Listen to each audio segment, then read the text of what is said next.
A nossa entrevista do dia hoje é com a cientista política, doutora Priscila Lapa. Boa tarde, doutora. Todos. É um prazer sempre poder conversar com a senhora para falar dos assuntos pertinentes, principalmente a política no Pernambuco e no Brasil.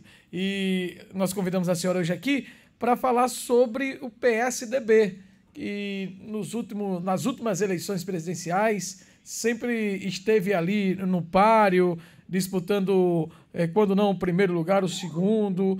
É bem verdade que na última, depois de todos aqueles escândalos lá envolvendo o Aécio, saiu um pouco de cena, né? Mas, enfim, o que tem pegado no PSDB é essa disputa das prévias, de quem será o candidato do partido à presidência. Essa questão de prévia é uma coisa que a gente não está muito acostumado aqui no Brasil. E para completar, parece que faltou um pouco de organização, doutora. O que de fato está ocorrendo no PSDB?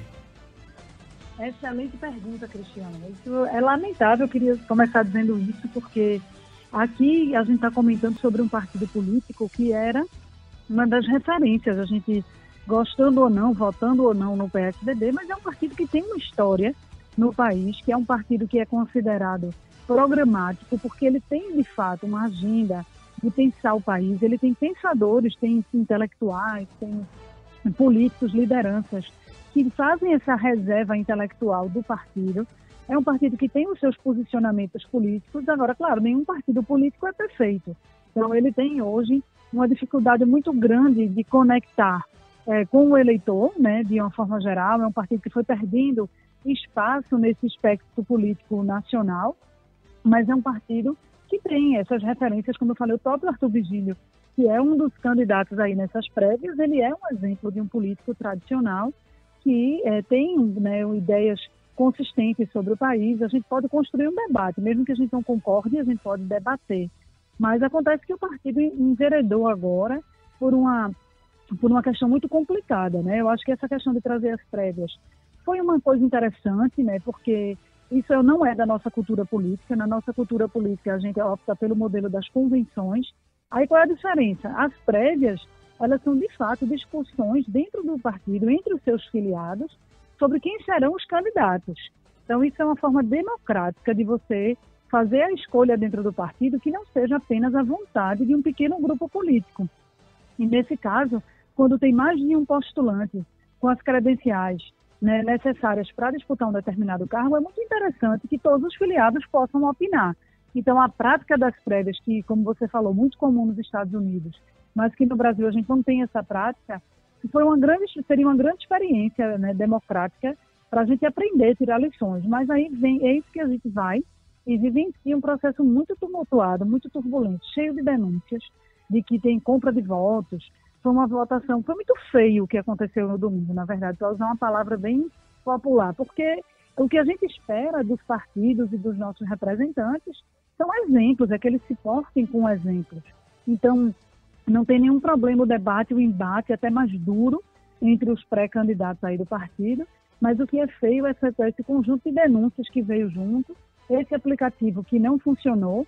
E vale salientar que não foi de graça, ele foi um aplicativo que foi comprado pelo partido, né, desenvolvido pela Universidade Federal do Rio Grande do Sul, entre outras instituições que chancelaram, teoricamente, essa construção desse aplicativo, mas ele foi pago com recursos do fundo partidário, diga-se passagem, recurso público, porque o fundo partidário é constituído de recursos públicos, né? Então, teve aí também a indicação de que foi distribuído R$ 1 milhão para cada um dos dois principais pré-candidatos, né, o Dória e o Eduardo Leite, eles fazerem a sua campanha dentro do partido para custear viagens, reuniões, e a gente está falando aqui de R$ 1 milhão para cada um, somado com R$ 1,5 milhão do aplicativo, já vão R$ 3,5 milhões para uma prévia que não deu em nada, que ficou um processo pouco transparente até agora.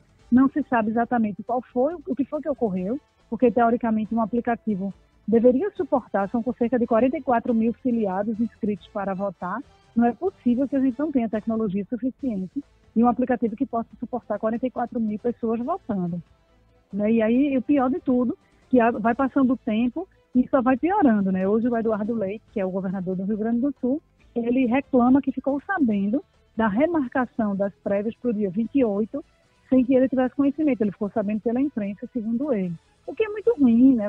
O que está, para mim, parecendo muito claramente, é que falta liderança nesse partido. A gente tem 3 pré-candidatos, aí, como eu falei, são pessoas, 2 têm mandato, 2 são governadores de estados importantes economicamente falando, né? Ninguém está falando aqui de amadores, a gente está falando de um partido que tem experiência de ter sido presidente da República por 2 mandatos consecutivos, e aí a gente vê um processo sem liderança, sem transparência, chama todo mundo, explica o que é que está acontecendo. Afinal de contas, quem vai perder com tudo isso é o próprio partido, né? Independente de quem ganha agora esse processo, vai ter sempre a suspeita de que o processo não foi idôneo e vai ter sempre a suspeita de que o partido não está unido em torno de uma candidatura. Se a gente olhar o exemplo americano, para finalizar, a gente vê que lá, quando tem as convenções prévias e é escolhido um candidato, acabou, esquece o passado e todo mundo segue em frente, firme e forte, defendendo aquela candidatura. E não é o que está parecendo que vai ser. Eu não estou conseguindo imaginar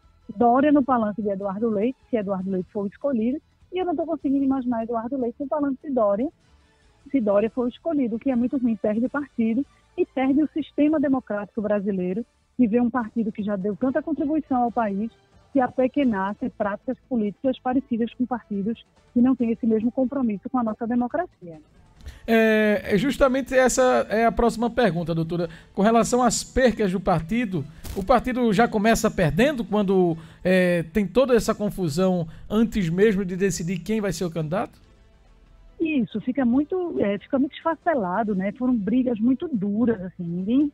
Você com seus adversários políticos tem que maneirar com. Quando você está fazendo um debate republicano, imagine você dentro do próprio partido, o nível de acusações, os ataques, assim. Semana passada houve um debate, acho que muita gente não acompanhou, mas repercutiu muito nas redes sociais, com denúncias de que Eduardo Leite teria feito uma ligação para Bolsonaro e teria pedido a Dória para segurar a vacina, para não prejudicar o governo Bolsonaro, enfim. Uma série de acusações que são muito características de discussões menores, sabe? Menos importantes. Porque o que importa numa situação como essa não é quem vai ser o candidato pelo partido, é o partido ter uma candidatura competitiva, ele tem um projeto para o país, para de peito aberto apresentar isso aos eleitores. E fora isso, o PSDB vem fazendo movimentações em todo o nível nacional para ter palanques competitivos nos estados, como é o caso aqui de Pernambuco. A gente tem uma pré-candidata, ainda que ela não se posicione dessa forma, mas a prefeita de Caruaru, Raquel Lira, é considerada uma pré-candidata a governadora pelo PSDB aqui no estado, uma candidatura que pode não ganhar as eleições, mas tende a deixar um legado, uma contribuição para o processo, formando alianças e, de repente, essa candidatura pode ser prejudicada por essa inserção nacional desastrosa, né? O partido sair com a sua imagem arranhada de que não consegue ter unidade em torno das suas decisões e, principalmente, discutindo pessoas em vez de discutir projetos, que é, como eu falei, é uma prática comum de partidos menores, que não tem essa reserva intelectual que o PSDB tem. Ele não precisava disso. Dava para fazer uma disputa interna, validada, chancelada pelos seus filiados, e a partir daí sair maior, sabe? Ocupar os espaços na mídia, nessa pré-campanha, como algo maior, dizendo assim, as ideias são tão boas que os 2 candidatos, um está contribuindo com o outro, e agora o partido tem um projeto consistente, como terceira via, para se apresentar, né, diante do eleitorado nacional. Mas ficou muito ruim a imagem, né? Tomara que isso ainda haja tempo de ser reparado e que esses palanques estaduais que já estavam sendo constituídos possam continuar, né, dando a sua contribuição em cada uma das suas regiões. Doutora Priscila Lapa, deixa eu aproveitar a senhora aqui com a gente, porque está repercutindo, desde esta terça-feira, uma fala do ex-presidente Lula ao El País, né? Onde ele afirma e faz comparação da Angela Merkel, a chanceler alemã, com o ditador lá da Nicarágua, o Daniel Ortega. Inclusive, a assessoria de Lula acaba de emitir uma nota aí afirmando que é uma fake news, que Lula foi mal interpretado ou que o vídeo foi editado e que não foi bem isso que ele falou. Mas parece que pegou mal aí essa defesa a ditaduras de esquerda, né, doutora? Sempre, né? Assim, pode até ter havido essa edição, né, que a gente não duvida que haja, né? Existe essa tendência no Brasil de práticas pouco republicanas, né? A gente já sabe disso, mas não é estranho.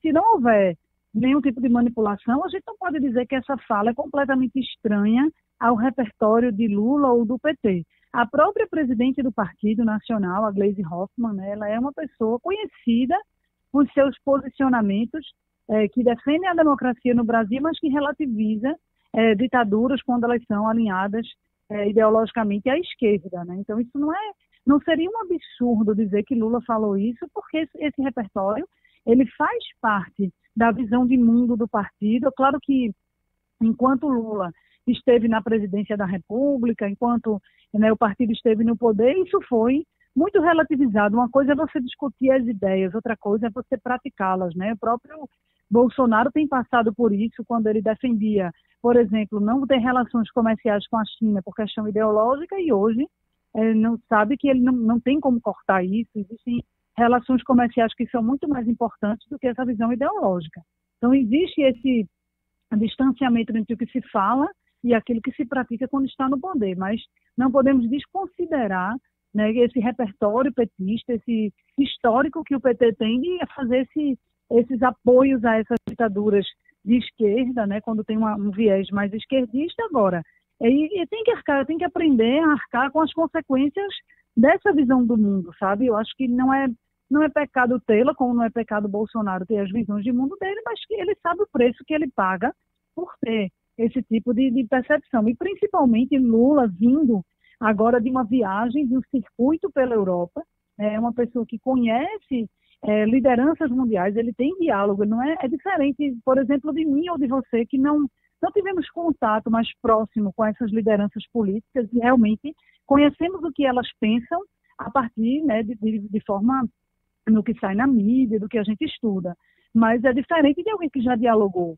Então, Lula já teve a oportunidade de dialogar com Angela Merkel, com outras lideranças mundiais, e ele já devia ter entendido, né, realmente o caráter que essas ditaduras têm, o quanto elas não contribuem para o avanço das agendas mundiais, o quanto elas são deletérias realmente para a humanidade. A ditadura definitivamente ela não é um formato nem de direita nem de esquerda que deve ser apreciado por liderança mundial nenhuma, né? Então é lamentável e isso apequena, né? Torna as questões, é como se a gente tivesse, a sensação que eu fiquei quando eu li essa notícia é que a gente tinha voltado ao início dos anos 80, passando pelos anos 90, é como se tivesse uma dificuldade de situar as questões. Ele é muito eficiente na sua fala para algumas temáticas, como ele fez lá no Parlamento Europeu semana passada, mas ao mesmo tempo escorrega, né, nessas questões de visão de mundo básicas, que é a defesa de uma ditadura, né, dentro de um contexto completamente descabido, né? Então, ainda que pode não ser totalmente verdadeiro ou tenha sofrido algum tipo de agressão, eu não me estranharia se fosse comprovada a autenticidade dessa fala, porque ela sim faz parte desse repertório, né, de Lula e do PT.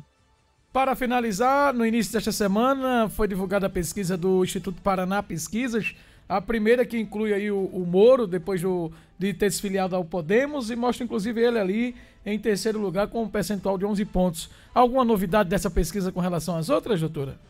Além disso? Não, as tendências dela se mantiveram em relação a Lula e Bolsonaro, né? O Lula continua com a dianteira nas simulações de segundo turno e tudo mais. Existe ali uma tendência consolidada, digamos assim, entre Lula e Bolsonaro, pelo menos considerado o contexto atual. Agora, realmente o fator Moro virou um fator novo do processo eleitoral até o momento, né? Porque ele já aparecia em algumas simulações desde o início do ano, até no ano passado mesmo, mas não era certeza. O que Moro dizia publicamente é que esse projeto não estava definido ainda.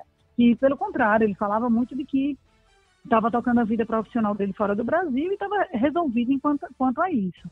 Mas, a partir do momento que ele se filia a um partido político, que ele realmente leva adiante a sua andança, né, começa a atrair técnicos para que possam vir a compor um possível governo, aí ele começa a ser cobrado para falar sobre as questões, ele está começando a ser cobrado para falar sobre economia, sobre projetos sociais, sobre outras questões que não sejam a pauta pela qual ele é mais conhecido, que é essa questão do combate à corrupção, e ele começa a gerar fato novo. Então, algumas pessoas que olhavam para o cenário político, se viam sem opção ou não botavam fé na candidatura de Moro, agora já começam a vê-lo como candidato, e mostra que ele talvez, não estou aqui dizendo que ele vai ganhar a eleição, que ele vai ser um fenômeno, mas começa a ter uma movimentação. É como se ele fosse a novidade no contexto, e a pesquisa trouxe isso. Algumas pessoas que antes podiam não considerar, né, e que inclusive Lula parou de crescer, então pode ser que uma parte do eleitorado que votaria em Lula como alternativa para derrotar Bolsonaro comece a enxergar. Agora eu tenho uma alternativa, a vinda de Moro sinaliza nesse sentido, né? É cedo para a gente especular ainda sobre oportunidades de crescimento desse percentual de intenção de votos, mas o fato é que ele mostrou, a pesquisa mostra isso, que ele é o fato novo do momento, ele está conseguindo ocupar esse espaço e se tornar, né, mais conhecido como candidato agora diante do eleitorado. Doutora Priscila Lapa, nós queremos agradecer a sua participação com a gente, desejar uma excelente tarde e até a próxima, tá bom? Até a próxima, um grande abraço. Vamos com a cientista política doutora Priscila Lapa, falando para os ouvintes do Pernambuco no Ar. Pernambuco no Ar. Comece